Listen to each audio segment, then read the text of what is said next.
அதாவது இத்தனை ஆண்டுகளை விட இந்த ஆண்டு தமிழக தேர்தல் கொஞ்சம் விசித்திரமானதும் விறுவிறுப்பானதும் ஆர்வமூட்டக்கூடியதுமாக இருக்கிறது. காரணம் என்ன என்று கேட்டால் விஜயினுடைய வருகை ஒரு காரணம். கூட்டணியை பற்றி தொடக்கத்திலேயே விஜய் அவர்கள் நினைச்சிட்டாங்க அதிகாரத்தில் பங்கு. இந்த அறிவிப்பு தமிழகத்துக்கு புதியது, மறந்துவிடக்கூடாது. அதனால நம்மளை நம்பி நம்மளோட களம் காண வர்றவங்களுக்கும் ஆட்சி அதிகாரத்தில் பங்களிப்பு தந்து அதிகார பகிர்வு செய்யப்படும். அவர் சீட்டு அதிகம் தருவார். இங்கே 4 சீட்டு கொடுத்தா அங்கே வந்து செய்யலாம், 10 சீட்டு கொடுக்கலாம். இங்கே 6 சீட்டு கொடுத்தா அங்கே 15 சீட்டு கொடுக்கலாம். அதில் மாற்றம் இல்லை. ஏன்னா அவங்க 214 தொகுதிக்கு நிற்கிறதுக்கு தகுதியான ஆட்கள் அந்த கட்சியிலே கிடையாது. அரசனை நம்பி புருஷனை கைவிட்ட கதையை ஆய்விடக் கூடாது என்கிற தயக்கம் பல இடத்துல இருக்கு. சரியா? இவர் அரசன் போல தெரியலாம், ஆனால் உள்ளே போன பின்னால் அங்கே ஒன்றும் இல்லைன்னு தெரிஞ்சு வச்சா ரிவர்ஸில் வர முடியாமல் போயிடுச்சுன்னா முட்டுச்சந்தில் மாட்டுற மாதிரி ஆயிரும்.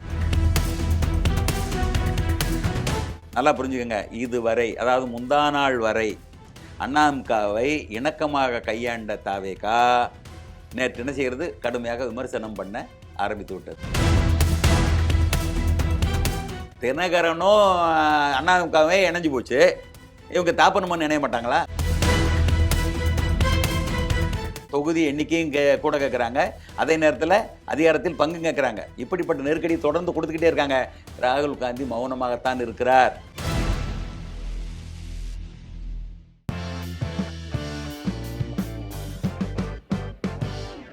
இன்றைக்கு நம்முடைய பேராசிரியர் ஐயா அவர்களோடு தமிழ்நாட்டுடைய கூட்டணி குறித்து பேச போகிறோம்.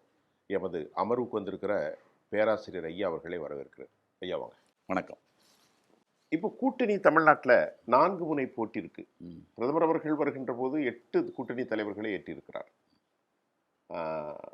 இப்போது எக்ஸிஸ்டிங் அலைன்ஸ் திமுக தொடர்கிறது. எப்போதுமே கண்டஸ்ட் ஆலோன் யாரு? சீமான். விஜய் அவர்கள், அவருடைய அரசியலில் யாரும் கூட்டணி இல்லை. பேராசிரியர், உங்களுடைய பார்வை எப்படி இருக்கிறது? என்ன நிலம்? அதாவது இத்தனை ஆண்டுகளை விட இந்த ஆண்டு தமிழக தேர்தல் கொஞ்சம் விசித்திரமானதும் விறுவிறுப்பானதும் ஆர்வமூட்டக்கூடியதுமாக இருக்கிறது. காரணம் என்ன என்று கேட்டால் விஜயினுடைய வருகை ஒரு காரணம். ஒன்று, இதுவரைக்கு திராவிட முன்னேற்றக் கழகத்தினுடைய தேர்தல் வரலாற்றிலே 2வது முறையாக அவர்கள் அரியணை ஏறிய வரலாறு இல்லை. இது ஒரு நிலைப்பாடு. ஒரு முறை தான். ஆமாம், ஒரு முறை தான். ஒன்று. 2வது என்னன்னு கேட்டிங்கன்னா, கூட்டணியை பற்றி தொடக்கத்திலேயே விஜய் அவர்கள் நினைச்சிட்டாங்க அதிகாரத்தில் பங்கு. இந்த அறிவிப்பு தமிழகத்துக்கு புதியது, மறந்துவிடக்கூடாது. இதுதான் சலசலப்புக்கான காரணம். ஒன்று. அப்போ அதிகாரத்திற்கு பகிர்வு தரக்கூடிய வகையில் சொல்லுகின்ற பொழுது எல்லோரும் திரும்பி பார்த்தார்கள். காரணம் என்ன? அப்போ அதிகாரத்தில் பங்குனா நம்ம வந்து அமைச்சரவை அமைக்கலாம். அவருக்கான கவர்ச்சி அரசியல் இளைஞர்களை ஈர்த்த ஒரு கூட்டம், பெருங்கூட்டம். அது ஓட்டா மாறுமா என்பது 2வது நிலை. அந்த பெருங்கூட்டத்தை பார்த்த உடனே மற்ற கட்சியில் இருக்கக்கூடிய அரசியல் விற்பனர்கள் எல்லாம் என்ன செய்கிறாங்க, அந்த பக்கம் திரும்புகிறாங்க. முக்கியமானது. அப்போ ஆனாலும் கூட இன்றைக்கு வரைக்கும் ஒரு கட்சி கூட அதில் சேரலை, மறந்துடக்கூடாது. இதுதான் முக்கியமானது கூட. ஆமாம், விஜய் கூட சேரலை. சேரலையா? அவங்க சேர்க்கலையா? இல்லை, சேரலை என்பதுதான் முக்கியமானது. அவர்கள் வரவேற்று கொண்டே தான் இருந்தார்கள். அதே போல் செங்கோட்டையன் போன்றவர்களும் நாஞ்சில் சம்பத்து போன்றவர்களும் சேர்ந்தாலும் கூட அணி அணியாக வருவார்கள், இன்னும் பலர் வருவார்கள் என்பது போல் அவர்கள் நினைச்சாங்க, ஒரு இதை எதிர்பார்ப்பை உண்டாக்குனாங்க. ஆனால் அந்த எதிர்பார்த்த அளவுக்கு பெருசாக நடக்கலை. அதற்கு பின்னால் தான் நல்லா புரிஞ்சுக்கோங்க, இதுவரை, அதாவது முந்தா நாள் வரை அண்ணாதிமுகவை இணக்கமாக கையாண்ட தாவேகா நேற்று என்ன செய்கிறது, கடுமையாக விமர்சனம் பண்ண ஆரம்பித்து விட்டது. தாவேக்காவும் ஆரம்பித்தது, எடப்பாடி ஆரம்பிச்சிட்டார். பதில் அது எதிர்வினை. இவர்கள் வினையாற்றியது, இவர் டெல்லி சென்று அந்த விசாரணை எல்லாம் சந்தித்து விட்டு வந்த பின்னால, இங்கே யாருமே கூட்டணிக்கு வரலை என்கிற யதார்த்தத்தை புரிந்து கொண்ட பின்னால, செங்கோட்டையன் சொன்னதை போல பலர் ஆளுமையான தலைவர்கள் வருவார்கள் என்கிற எதிர்பார்ப்பும் பொய்யான பின்னால, வேற வழி இல்லை, சீச்சி இந்த பழம் புளிக்கும் என்பது போல நிலைப்பாட்டில் என்ன செய்கிறாரு, முழுக்க ஊழல் கட்சி அண்ணாதிமுக, தீய சக்தி திமுகனா ஊழல் கட்சி அண்ணாதிமுகன்னு சொல்ல ஆரம்பிச்சிட்டார். கடுமையான எதிர்வினை அண்ணாதிமுகனுடைய ஐடி விங்கிலிருந்து வந்திருக்கிறது. தொடர்ச்சியாக நீங்கள் பிளாக்கில் டிக்கெட்டை வைத்து பணம் சேர்த்ததும், நீங்கள் வரி கட்ட தயங்கியதும், கார் வாங்குகின்ற பொழுது வரி கட்டுறதுக்கான ஒரு நிலையை தவிர்த்ததும், இப்படி பல விஷயங்களை சொல்லி அவங்க எதிர்வினை ஆற்றினாங்க. இப்போ கவனிக்க வேண்டியது என்னென்னு கேட்டிங்கன்னா, அதாவது விஜயனுடைய அரசியலில் பலரை அழைக்கிறாரு, யாருமே போகலை, அவர் எதிர்பார்த்து நடக்கலை. என்ன காரணம்னு நினைக்கிறீங்க? அப்படின்னு பார்த்தீங்கன்னா அவர் சீட்டு அதிகம் தருவார். இங்கே 4 சீட்டு கொடுத்தா அங்கே வந்து செய்யலாம், 10 சீட்டு கொடுக்கலாம். இங்கே 6 சீட்டு கொடுத்தா அங்கே 15 சீட்டு கொடுக்கலாம். அதில் மாற்றம் இல்லை. ஏன்னா அவங்க 234 தொகுதிக்கு நிற்கிறதுக்கு தகுதியான ஆட்கள் அந்த கட்சியிலே கிடையாது. தாவைக்கல அனுபவம் வாய்ந்தவர்களும் கிடையாது. இப்படிப்பட்ட ஒரு சூழ்நிலையில் சீட்டு அதிகம் கிடைக்கலாம். ஆனால் இவர்கள் எதிர்பார்ப்பதெல்லாம் அதையும் தாண்டிய நோட்டு. அது அங்கே இருந்து வருமா, வந்தால் எவ்வளோ வரும் என்கின்ற அந்த கேள்விக்கு விடையே இல்லாதனால தான் யாருமே போகலை. இதுதான் அங்கே உள்ள நிலை. சரி, அப்படி 2-3 கட்சிகளை நோட்டை எதிர்பார்த்து போகாமல் போனவங்கள யாருன்னு சொல்ல முடியுமா? நிச்சயமாக ஒன்றும் இல்லை. நான் சொல்கிறேன், இப்போ வந்து பிரேமலதா இருந்தாங்க. அவங்களுக்கு நோட்டு தான் முக்கியமா? நோட்டும் முக்கியம், சீட்டும் முக்கியம், சீட்டும் முக்கியம். அது ராஜ்யசபாவும். இதை வந்து பரவலாக எல்லாரும் பேசுனதுனால தான் அவர்களுடைய மாநாட்டில் கொதிச்சு போய் பேசினாங்க. எங்களை பேர கட்சின்னு சொல்றாங்க, எங்களை வந்து நோட்டுக்காக காசப்படுறாங்கன்னா சூட் கேஸுக்கு காசப்படுற கட்சின்னு என்னடா ரொம்ப ஒருமையில தான் பேசுறாங்க அப்படின்னு அவர்களே பொங்கி எழுந்தார்கள். என்ன பொருள்? விஜய் பிரபாகரன், ஆமா, சுதீஷ், ஆமா, 3 வருடம் முன்னல்ல. கரெக்ட். அந்த 3வது தவிர 4வது ஆள் யாருன்னு தேடணும். அப்ப அப்ப அந்த மனநிலை எப்படி வந்தது, அவர்களுக்கு அந்த பேச்சு எப்படி வந்தது? இருக்கிறத பேசுறாங்க, பேசுனது அங்க வெளிப்படுது. சரியா போச்சா? அப்ப அவங்க அடியாச்சு. ரைட். அப்போ அதுக்கு நீங்க சொன்னது ஐயா, தாவேகாவுல வந்து நோட்டு கிடைக்காது. கிடைக்குமா கிடைக்காதுன்னு தெரியாது. அப்படி சொல்லுங்க. அப்படி சொல்லுவோம். தெரியாது. கிடைக்கலாம், கிடைக்காம ஆமா ஆமா. ஆனா மத்ததுல கிடைக்கும்னு நினைச்சு போயிட்டு அப்புறம் கிடைக்கலன்னு திரும்பினோம்னா இங்க சிக்கல் வந்துடும். இதுதான் காரணம். வெற்றியை பத்தி பிரச்சனை இல்ல. வெற்றி அது ரெண்டாவது. முதல்ல நோட்டு, அதுதான் முக்கியமானது. இங்க பலருக்கு வந்து நோட்டை வாங்கி செட்டில் பண்ணியாச்சுன்னா வெற்றி தோல்வி பத்தி கவலைப்படாத மனப்போக்கு பல குட்டி கட்சிகளுக்கு இருக்குன்றேன். அது உண்மைதான். பல சிறிய கட்சிகளுக்கு வெற்றியை பத்தி கவலை இல்லை. இப்போ 10 ரூபாய் வாங்குறோம், ஒரு 50 விஷயம் செலவு பண்ணிட்டு 9 ரூபாய்க்கு சொத்து வாங்கி போட்டு உட்கார வேண்டியதான். இங்க அப்படியெல்லாம் கிடையாது. 10 ரூபா வாங்கிட்டு 2 ரூபா செலவழிச்சிட்டு மீது 8 ரூபா கையில வச்சுக்கிடுவாங்க. அந்த நிலை தான் இருக்கு. அப்படித்தான். சரி. அதனால இப்ப ராமதாஸ் ஐயா அவங்க இருக்காங்க. இப்ப நம்ம தாவேகா சொல்லிட்டீங்க. தாவேகாவுக்கு 234 தொகுதிக்கு ஆள் இல்லைங்கிறீங்க. தகுதியான ஆள், போட்டிக்கு தகுதியான ஆட்கள் இல்லை. செங்கோட்டையனும் நாஞ்சில் சம்பத் வந்தோன்னா சாரையாக வருவதில் இல்லாத காரணம் என்ன? இது ஒரு காரணம்னு நீங்க சொல்லுங்க. ஆமா. அதாவது ஒரு இடத்துக்கு போகணும்னா அதனுடைய பலத்தை பரிசோதித்து பார்த்தவனால தான் நகருவாங்க. அரசனை நம்பி புருஷனை கைவிட்ட கதையை ஆய்விடக் கூடாது என்கிற தயக்கம் பல இடத்துல இருக்கு. சரியா? இவர் அரசன் போல தெரியலாம், ஆனா உள்ள போன பின்னால அங்க ஒண்ணு இல்லைன்னு தெரிஞ்சு வச்சா ரிவர்ஸ்ல வர முடியாம போயிடுச்சுன்னா முட்டுச்சந்தில மாட்டுற மாதிரி ஆயிரும். விளங்காது, ஒண்ணுமே பண்ண முடியாது. அதனால அந்த தயக்கம். இப்ப ராமதாஸ் ஐயா என்ன செய்யறது? அன்புமணி அங்க போயிட்டாரு. இப்ப ராமதாஸ் ஐயா இருக்காங்க இல்லையா, இப்ப அடுத்துக்கு வரும். அவருடைய நிலைமை என்ன? அதான் அவருக்கு வந்து திரிசங்க சொர்க்கம் தான். என்னன்னா அன்புமணி அவர்கள் முதல்ல போய் கூட்டணியை முடிச்சிட்டாரு.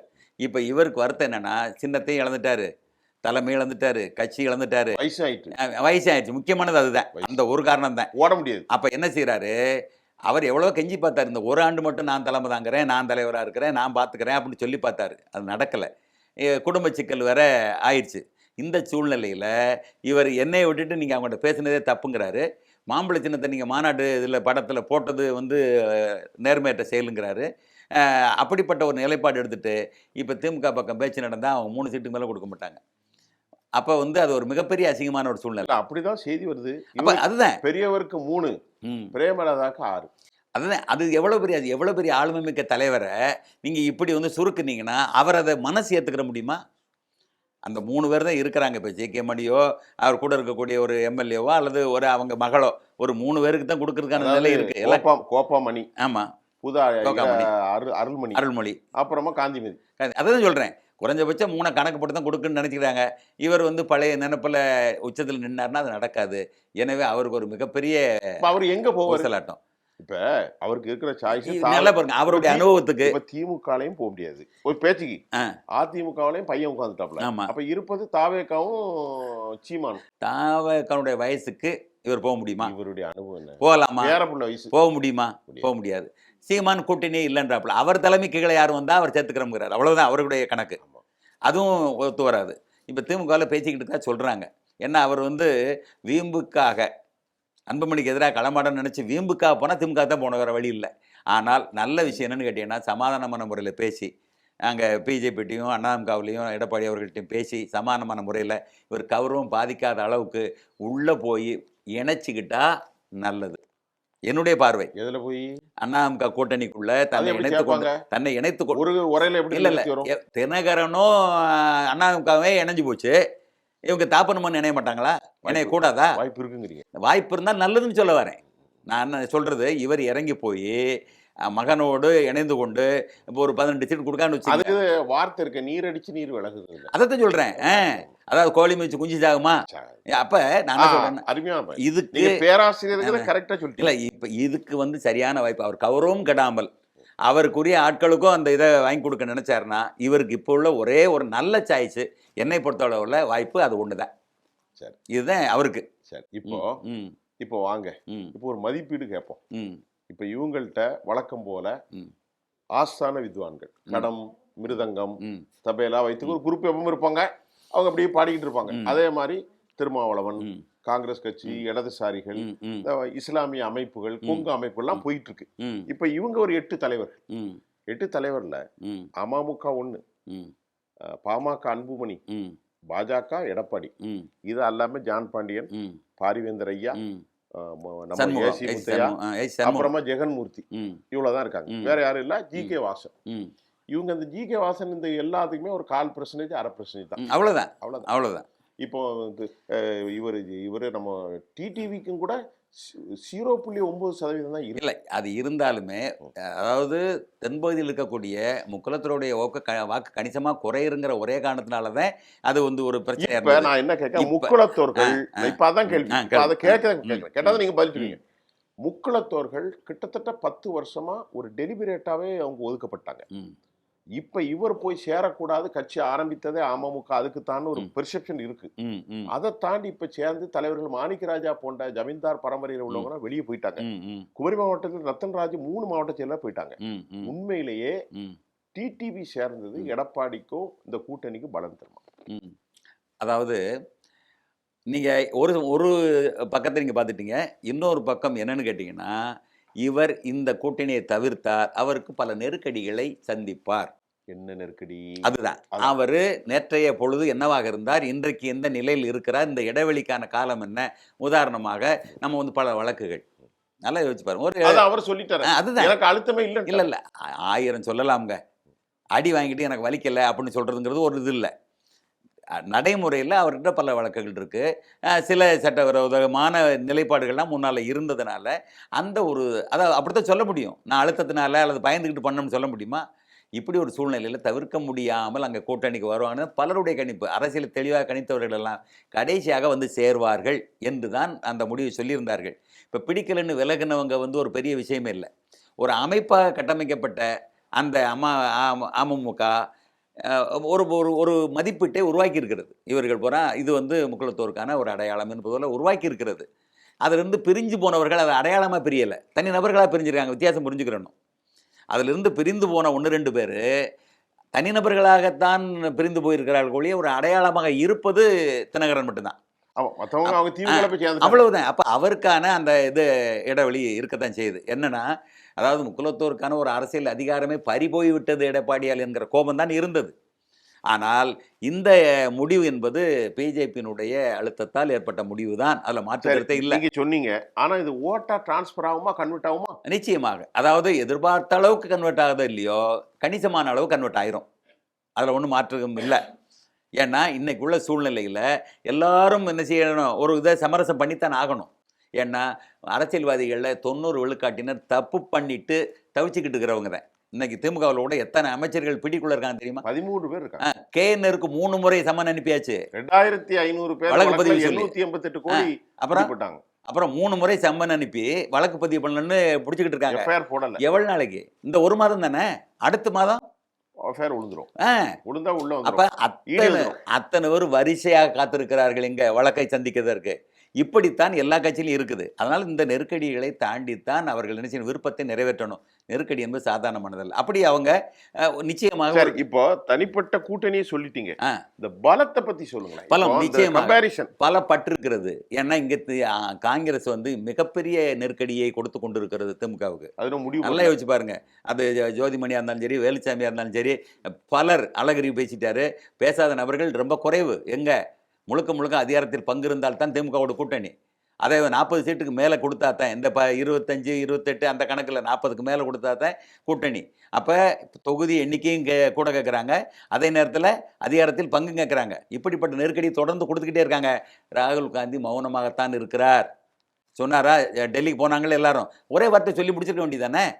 நீங்கள் இதை பற்றி கவலைப்படாதுங்க, கூட்டத்துக்கு அவசியம் இல்லை, இங்கே வரவே வேண்டாம், இந்த திமுகவுடன் நம்ம கூட்டணி தொடர்ந்து ஒத்த வார்த்தையில் சொன்னால் ஏன் அந்த இது வரப்போகுது? ரைட். அப்போ அதை ஏன் அதை செய்ய முடியல அவங்களால? அப்போ அவங்களுக்கு இந்த எண்ணம் இருக்கிறது. இந்த சிந்தனையில் தான் அவங்க தடுமாறுறாங்க. சரி, இப்படிப்பட்ட ஒரு நெருக்கடியில் தானே அவங்க இருக்காங்க. அப்போ அங்கே மட்டும் எந்த பிரச்சனையும் இல்லாத மாதிரி சொன்னா எப்படி? சரி, இப்போ ஒரு பெர்செப்ஷன் இந்த நிகழ்ச்சியில் இறுதிக்கு வந்துட்டோம். அதிமுக 8 தலைவர்கள் நான் சொல்லிட்டேன். திமுகவும் அதே மாதிரி 2 பேரு தொங்கிட்டு இருக்காங்க.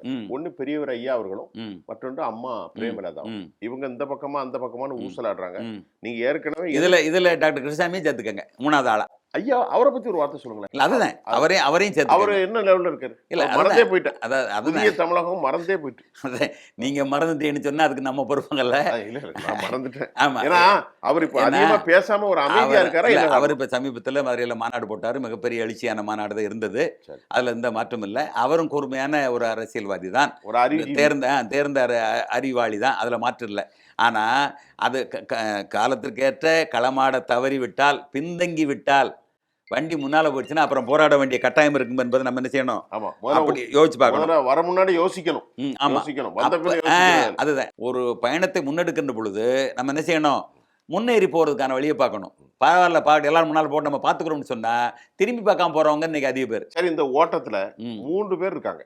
இப்ப மத்தவங்களும் சேர்ந்தாச்சு. ஆமா, 3 பேர் நம்ம அடையாளப்படுத்தக்கூடிய 3 தலைவர்கள். பிரேமலதா, பெரியவர் ஐயா ராமதாஸ் மாம்பழம், இன்னொன்னு நம்ம மருத்துவர் ஐயா. மருத்துவர்னா கிருஷ்ணசாமி. இந்த 3 பேர் இருக்காங்க. ஆமா, என்ன செய்ய போறாங்க? இல்ல அதுதான், அதாவது இது இவங்க என்ன கேட்குறாங்கன்னா, எங்களை கூப்பிட்டு யாரும் பேசல என்கிறாங்க பிரேமலதா. அவங்க நல்லா யோசிச்சு பாருங்க. பசிக்கிறது யாருக்குன்னா அவங்க சாப்பிட பாருங்க. அவங்க ஒன்று சேர்ந்துட்டாங்க. நீங்க தான் என்ன செய்யணும்? பேச தொடங்கணும் அல்லது நாங்கள் வரவழைக்கணும். அப்படி இல்லாம நீங்க பேசுங்க, நாங்க பாத்துக்கிறோம்னு சொல்லி உச்சத்தில் நின்றுகிட்டு இருந்தா கண்டுக்கிறாம போறதுக்கும் வாய்ப்பு வந்துடும். இல்ல இப்போ டெல்லியில இருந்து ஒரு செய்தியில் நம்ம பார்த்தோம்.